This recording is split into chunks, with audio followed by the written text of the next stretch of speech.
Allez, c'est parti. Bonjour à tous pour le vlog 3.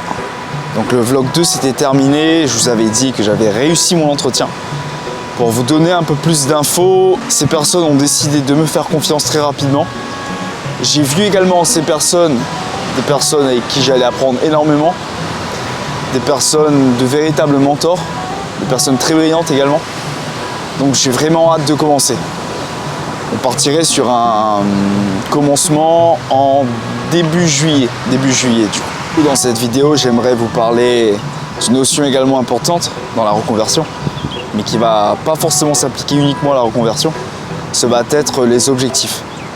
Alors pourquoi les objectifs? Parce que les objectifs, ça nous permet d'avancer, ça nous permet de nous remettre en question, ça permet également de nous donner le cap. Alors dans les objectifs, il y a deux concepts. Le premier concept à comprendre, c'est les différents types d'objectifs qu'on peut retrouver.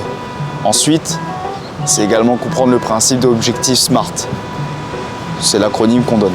Dans les types d'objectifs, on va retrouver l'objectif général, qui va être décliné en objectif intermédiaire, puis en objectif spécifique. Concrètement, pour illustrer tout ça, l'objectif général, ce va être le gros dragon à affronter, qu'on ne pourra pas affronter et que tout le monde sait qu'on ne pourra pas affronter.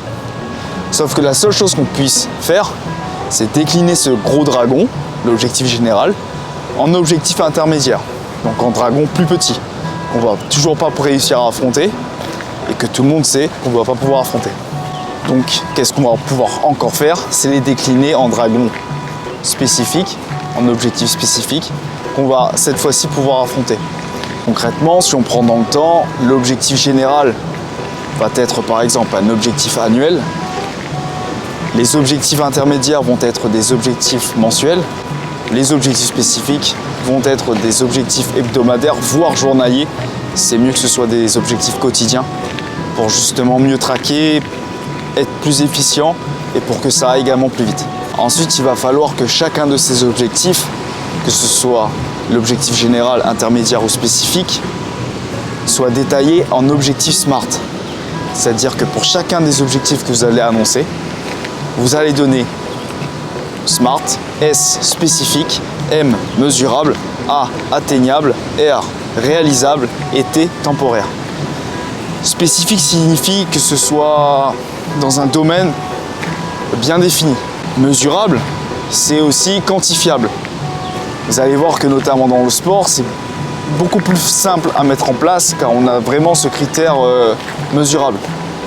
Le A, c'est atteignable dans le sens où il va falloir évaluer votre niveau actuel pour pouvoir déterminer si vous pouvez le faire. Ça rejoint ensuite le R qui est réalisable. Donc réalisable, pas trop fantaisiste non plus. Et le T temporaire, va falloir bien à chaque fois fixer une limite temporaire à la réalisation de chacun des objectifs. Concrètement, ça va vous permettre d'avancer 1% par 1% jusqu'à l'arrivée au 100%. Dans le cas de la reconversion, il va falloir trouver l'objectif général. L'objectif général, c'est de trouver le job de ses rêves, qu'on va décliner en objectif intermédiaire. Premier objectif intermédiaire, c'est de trouver son ikigai, trouver sa voie. Pour ceux qui ne savent pas ce que c'est que l'ikigai, je vous renvoie à la vidéo précédente où je donne pas mal de détails sur l'ikigai. Une fois que vous avez trouvé votre ikigai, deuxième objectif intermédiaire, ce va être de réussir à effectuer le meilleur CV possible. Puis le troisième objectif intermédiaire, réussir à effectuer une lettre de motivation parfaite. On va ensuite décliner chacun des objectifs intermédiaires dans sa plus petite forme possible pour essayer justement que pour le CV par exemple, on puisse avoir la meilleure photo possible, la meilleure expression de son expérience professionnelle possible, le cursus, les passions, etc. Il y a quoi dedans?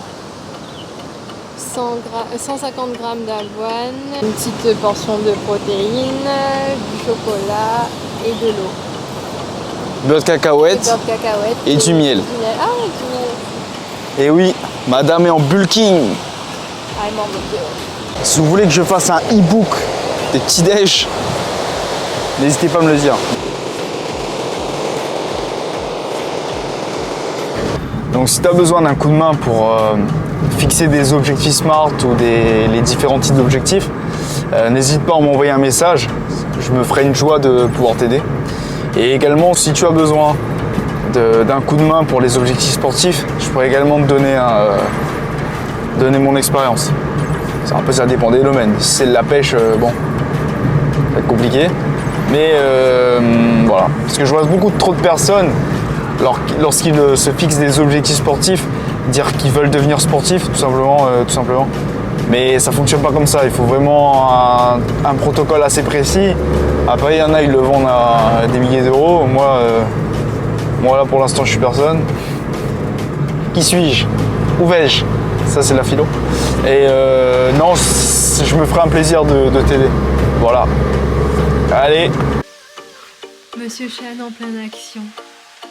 Ouais. L'atteinte d'objectifs sportifs, ça passe surtout par ça. Donc là, en gros, j'ai essayé de rendre ça diététique et surtout bon à la bouche aussi. Placement de produit. Non, je plaisante. Pas encore. Du coup, attention, on peut se brûler quand même.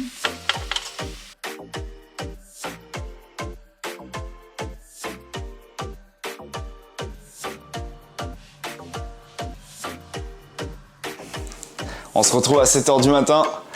Aujourd'hui, ça va être la présentation des objectifs sportifs de Manon et moi. C'est parti! Comme prévu, aucun guérilla sur-ci, ou très peu. Il doit y en avoir, mais là, on voit les vrais.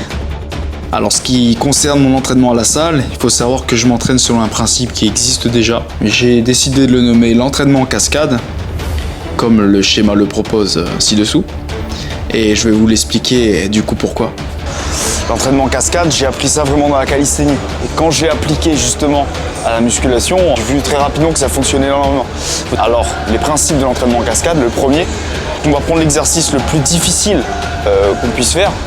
Par exemple, sur une séance d'eau, c'est l'exercice le plus difficile qu'on puisse faire, c'est les tractions. On va commencer par les tractions, forcément. Bien sûr, on va effectuer un échauffement qui soit assez pertinent et qui fasse en sorte de ne pas se blesser. Mais on ne va pas non plus se cramer pendant l'échauffement. L'autre principe, ça va être qu'on va tout donner dans le premier exercice.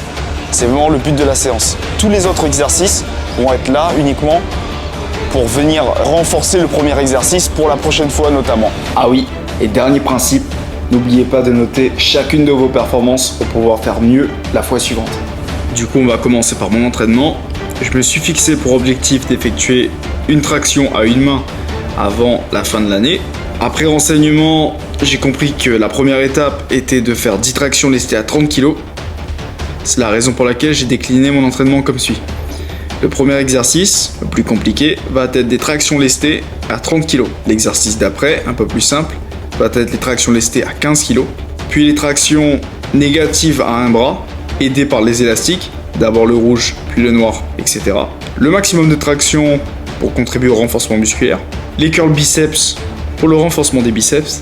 Le hold sur barre pour préparer les articulations aux tractions à un bras.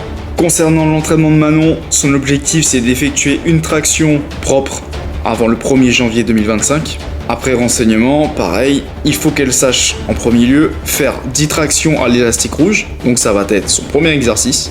Une fois qu'elle sera cramée, elle va passer à l'élastique noir, qui propose un peu plus de résistance, puis l'élastique bleu, puis l'élastique vert, pour renforcer également ses biceps, curl biceps, et également pour préparer ses articulations à effectuer des tractions, un hold sur barre cette fois-ci à deux mains.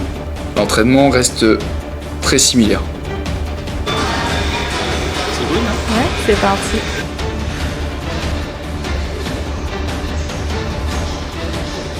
Allez.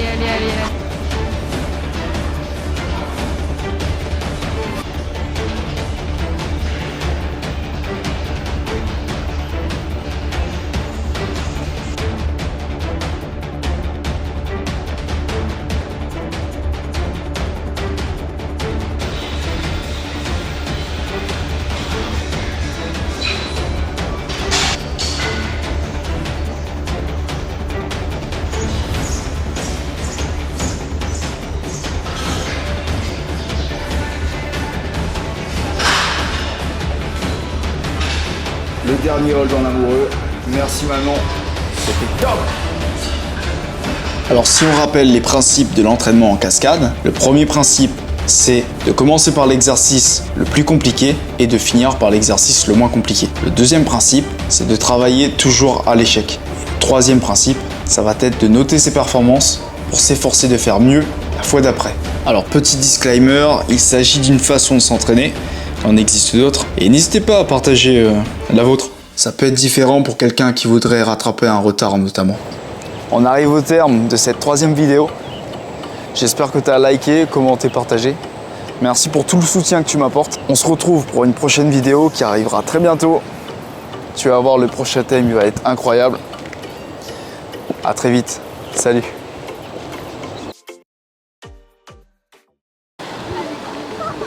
Donc dans ce quatrième vlog, on va aborder deux notions importantes. Les habitudes, le pouvoir des habitudes.